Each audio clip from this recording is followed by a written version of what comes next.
El día de hoy te presentaré acerca de la vida y de la obra del padre Gabriel Amort. Mi nombre es Aloysius Gallardo y estaré siendo el narrador, productor y editor de este pequeño documental.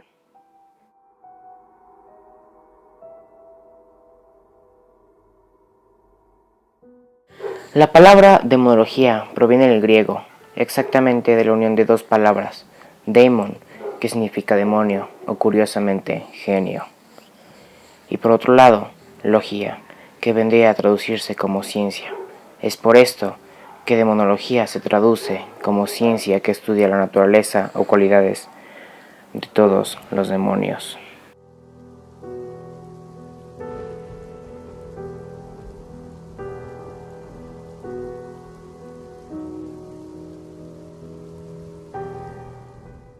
¿Qué son los demonios? Un demonio es un ser espiritual de naturaleza angelical que está y estará condenado eternamente. Pero para esto, me gustaría continuar con una entrevista realizada a Luis Gallardo Campuzano, el cual ha estudiado y ha estado muy cerca de ese tipo de situaciones. ¿Qué se entiende por un demonio? El demonio pues es una realidad espiritual conocida como ángel, pero es un ángel que desobedeció a Dios y entonces se convirtió en un ser que es considerado desde la fe católica como un ser espiritual malo.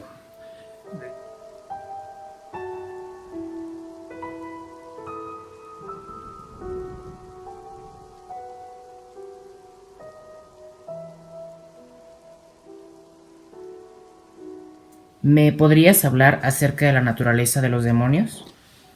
Sí, bueno, los demonios tienen una naturaleza que desde el punto de vista católico se conoce como naturaleza angelical. Concretamente podemos hablar, por ejemplo, que Dios tiene naturaleza divina, los seres humanos pues naturaleza humana y los demonios y ángeles tienen naturaleza angelical. El demonio es un ángel, los demonios son ángeles solamente que se convierten en demonios porque de alguna manera ellos optaron por desobedecer a Dios y ponerse en contra de él y en contra del ser humano. Pero la naturaleza concretamente es una naturaleza angelical. La realidad de los ángeles, los demonios y de Dios es una realidad espiritual, a diferencia de la del ser humano que tiene una realidad física corpórea, además de una realidad espiritual. Ahora me gustaría hablar acerca del tiempo en los demonios. El tiempo transcurre en ellos. No es un tiempo como el nuestro. No es un tiempo material.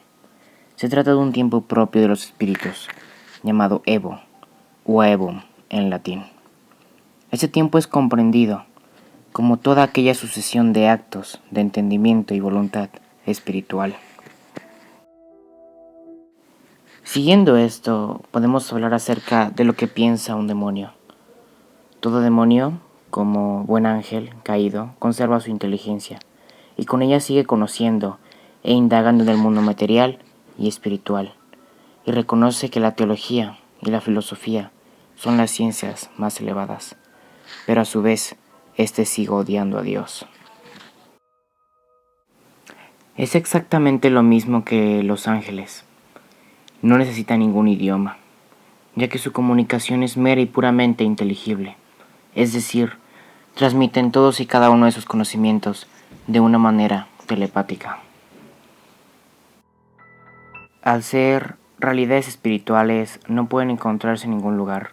Existen, pero no pueden ser localizados geográficamente, a su vez que tampoco en otra dimensión. Se dice que el demonio está en el lugar donde actúa. De esta forma nos acercamos a un lugar cada vez más triste y sombrío.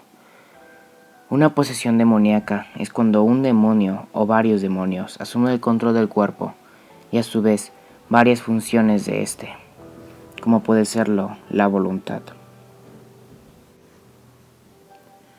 La posesión total de un cuerpo y un alma se llama integración o fusión.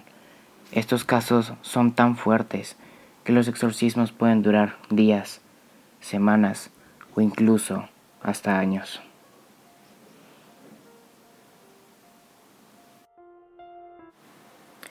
Un exorcismo es una práctica religiosa o espiritual realizada contra una fuerza maligna, utilizando diversos métodos con el fin de separarla de aquel cuerpo que está poseyendo. ¿Qué se puede entender por un exorcismo? Existen dos tipos de exorcismo, el exorcismo menor y el exorcismo mayor. El exorcismo menor es el que podemos hacer cualquiera de nosotros cuando hacemos alguna oración o por ejemplo cuando acudimos a misa y nos pregunta el Padre si renunciamos a Satanás y a todas sus obras y nosotros confirmamos que sí. Pero existe el exorcismo mayor. El exorcismo mayor es el que realiza única y exclusivamente el obispo o algunos sacerdotes que él designa para tal fin, con el cual se busca sacar al demonio, a los demonios que hayan poseído el cuerpo de alguna persona. Eso se conoce como el exorcismo mayor.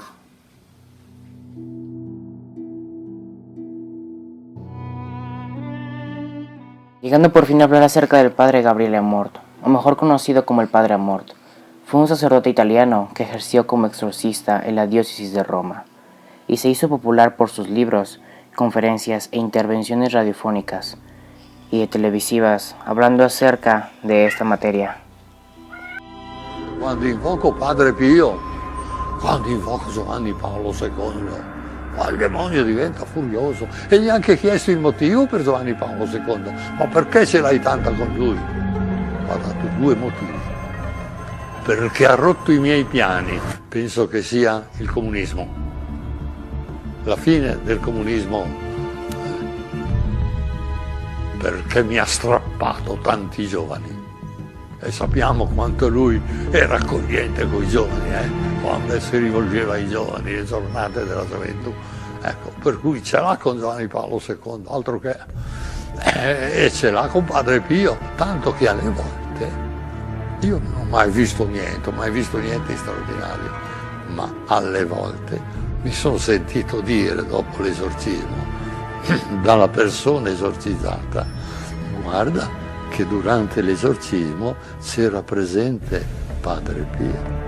Mi ha fatto anche l'apologia della Madonna, costretto.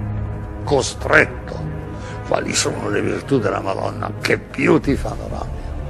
Perché è la più umile di tutte le creature e io sono il più superbo. Perché è la più pura di tutte le creature e io sono sordo. Perché è la più ubbidiente a Dio di tutte le creature e io sono il ribelle.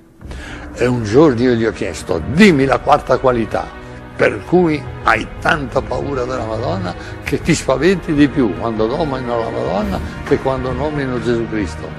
Una volta mi aveva detto: ho più paura quando nomini la Madonna perché sono più umiliato a essere vinto da una semplice creatura anziché da lui. Ma quarta qualità, dimmela. Io non avevo niente in testa, non posso averlo suggestionato. Perché mi vince sempre, perché non è mai stata sfiorata da nessuna colpa di peccato.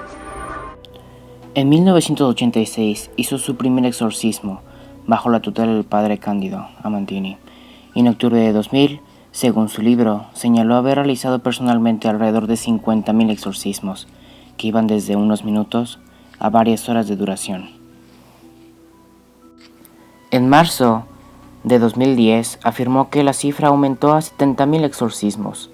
El padre Gabriele Amort fundó la Asociación Internacional de Exorcistas en 1990 y fue presidente hasta su retiro a los 75 años de edad.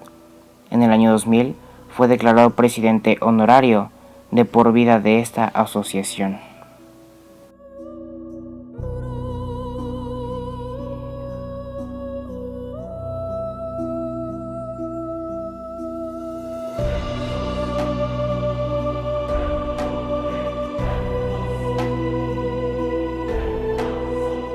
¿Qué dice la Biblia de los ángeles y los ángeles caídos? Bueno, pues encontramos por ejemplo en el libro del Apocalipsis, en el capítulo 5, que nos habla de que los ángeles que cayeron, que se convierten en demonios, son cientos de millones de ángeles. Al menos una tercera parte de todos los ángeles existentes caen y se convierten en demonios. Hay diferentes referentes, por ejemplo en la carta del apóstol Judas, no es el Judas Iscariote, sino el otro Judas, Judas Tadeo. En la carta del apóstol Judas Tadeo nos habla de que esos ángeles que cayeron están en un lugar de oscuridad.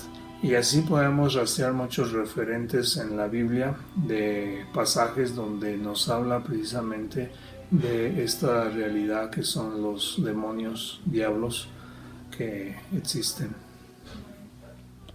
¿Puede un católico ser poseído por un demonio? Si el católico ya está bautizado y tiene la confirmación, es muy difícil que se dé la posesión demoníaca, pero sí puede sufrir un influjo y una opresión por parte del demonio de manera muy fuerte, que es diferente a la posesión. Ahora, si ese católico está muy apartado de Dios por su obstinación de permanecer en pecado, existe la posibilidad de una posesión diabólica, aunque en teoría desde el punto de vista de la doctrina teológica católica no podría ser poseído, pero sí existe esa posibilidad si está muy apartado de Dios por estar obstinado en vivir en el pecado. ¿Ama Dios a Satanás? Por el hecho de que Satanás es una criatura creada por Dios desde su no existencia y fue llamado a la existencia, y la creación de Dios es producto del amor infinito de Dios, pues podríamos decir que Dios definitivamente ama a Satanás. Esto no significa que la decisión de Satanás y de todos esos ángeles que lo siguieron de optar por darle la espalda a Dios, su decisión no tenga perdón. Eso es diferente. Si Dios dejara de amar al diablo, a Satanás y a todos sus seguidores, como esos ángeles que están con él, dejarían de existir. Pero Dios no puede permitirse ir en contra de sí mismo, que es amor infinito. Por lo tanto, no puede quitar la existencia a Satanás y a sus ángeles. Por lo tanto, pues sí, Dios ama a Satanás. ¿Es posible vender tu alma al diablo y qué se logra con esto? Bueno, en realidad eso de vender el alma al diablo es más bien una creencia popular y es una cuestión de las películas, del cine, de Hollywood, etc. En realidad no podemos venderle el alma al diablo porque el alma ni siquiera es propiedad nuestra. El alma es propiedad de Dios y no podemos vender lo que no es nuestro. Dios tampoco permitiría la venta del alma de cada una de sus criaturas. Entonces, lo que sí se puede hacer es realizar una especie de pacto demoníaco con el cual esperamos vernos favorecidos de algunas cosas que el demonio puede hacer a favor nuestro. Pero eso nos llevaría a estar en una vida totalmente de pecado. Y obviamente al momento de nuestro tránsito hacia la vida eterna, pues no lo vamos a lograr porque estamos obstinados en el pecado siguiendo al demonio y entonces pues más bien nos llegará la muerte eterna, que es la condena eterna. Pero no se puede vender el alma al demonio. ¿Existe una jerarquía en los demonios? Sí existe una jerarquía, es la misma jerarquía que los ángeles. Como sabemos, los demonios son ángeles, solamente que optaron por darle la espalda a Dios. Y la jerarquía que conocemos de los ángeles podemos rastrearla en el libro del profeta Isaías, capítulo 6, versículo 2. Por ahí encontramos sobre las diferentes jerarquías de los ángeles. Son las mismas que los demonios. Cuando unos ángeles deciden darle espalda a Dios, asumen la figura ya de un demonio y obviamente son de todas las jerarquías. Son 9 jerarquías y están agrupadas en 3 grandes coros que se llaman la jerarquía superior, la jerarquía media y la jerarquía inferior. Me gustaría preguntarle por qué conoce tanto acerca de este tema.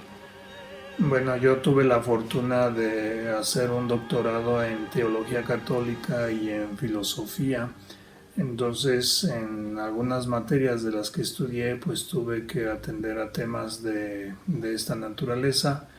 Y obviamente, por ejemplo, en filosofía siempre se pregunta a uno sobre la existencia del mal y la misma existencia de Dios.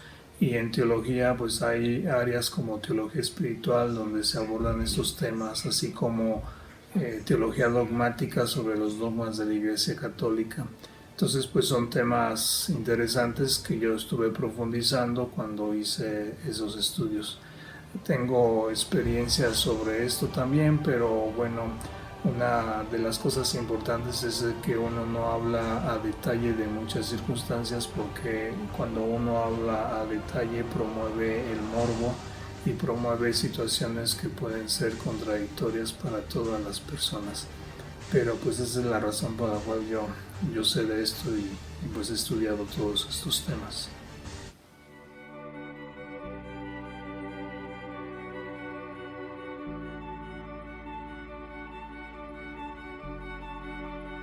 Antes de cada exorcismo, el padre Amor mandaba a las personas al médico, al psicólogo, para descartar que estos casos no fuesen un problema mental, ya que más del 90% de ellos lo eran.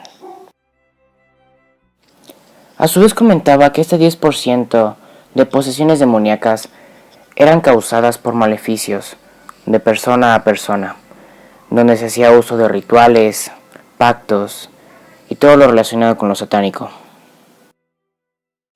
Uno de los casos que más le pareció interesante al padre Amort fue el de Antonella, una chica que estuvo poseída por 5 demonios durante 17 años. Se empezaron a dar cuenta cuando ésta presentaba convulsiones y ataques de ira justo después de recibir la Eucaristía en las misas. A su vez mencionaba que ésta entraba en trances donde lograba hablar en arameo y en alemán, idiomas que por supuesto ella desconocía en su totalidad. En sus ataques de ira, el padre Amor comentaba que lograba tanta fuerza que era necesario un grupo de 5 hombres adultos para contenerla. Después de varios exorcismos a lo largo de 5 años, los ataques fueron disminuyendo paulatinamente hasta desaparecer. El padre Amor comenta que en otros exorcismos se contaba con un grupo de sacerdotes, los cuales cantaban en latín y a su vez ordenaban al demonio que se rebelara y por lo tanto diera su nombre. Al revelarse, el padre Amor cuenta que las personas lograban tener una fuerza sobrehumana y algunos otros lograban levitar durante varios minutos a una altura de 2 metros. Narraciones de un exorcista y el último exorcista son 2 de las importantes obras del padre Amort, de las cuales fue sacada mucha de la información presentada el día de hoy. A su vez me gustaría comentar que este documental tiene un contenido exclusivo anexo en el cual puedes consultar acerca de la información dada. Gracias por ver. Esto fue el padre Amort y su importancia en el mundo de la demonología. Mi nombre es Aloysius y que tengan una linda noche.